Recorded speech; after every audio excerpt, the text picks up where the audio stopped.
fourth quarter, they cut it to 3, and you get the ball back, and you go on a drive that eats up a lot of clock. It culminates in a touchdown. Curious if you could talk about just how critical that was to the result, and also what it tells you about your offense, that in that position when they've kind of taken momentum, that you're able to pull that off. Well, that's how you have to win games. You know, whatever means necessary to win a football game, whether it's throwing the football or running the football, you have to be equally effective. And they were playing a 2-deep zone, and it was important that we ran the football in that situation. So our offensive line, tight ends, did a great job blocking. Tony Jones was outstanding again in the fourth quarter, just like he was against Virginia. Again, taking a lot of time off the clock. I thought Chip did a really good job of being measured in terms of not wanting to push tempo, but to use clock in that situation.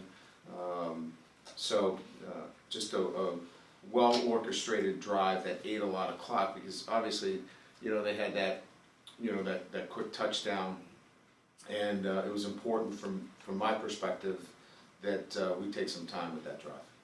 I feel like we talk about Tony Jones every week now, but how much has your confidence in him grown over the last month? Well, Tony has been kind of, you know, pigeonholed into this kind of, journeyman back, but he does so many things well. He just doesn't have, 4.3 speed, but he blocks, he's tough, he's physical, he's going to get you the extra yard. You wouldn't want a back like that. He plays through nicks and bumps, he practices hard, he's a great teammate. Give me a boatload of Tony Jones, I'll take him in a heartbeat.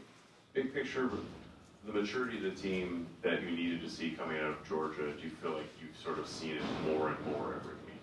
Yeah, they're not too high, they're not too low. At halftime, they knew that they had to play for 4 quarters. There was no giddiness of, hey, we got this thing. They knew that USC, just that they had bite to them. This team had a bite. This was not a team. Look, I mean, I have a great deal of respect for USC and its tradition, and in particular for Clay. But this team has some fight to it, and you could feel that out there, and our kids can too. When you're down on the field, you know if a team's got some fight in them. They had some fight, and they could feel that at halftime that they were going to have to play 4 quarters.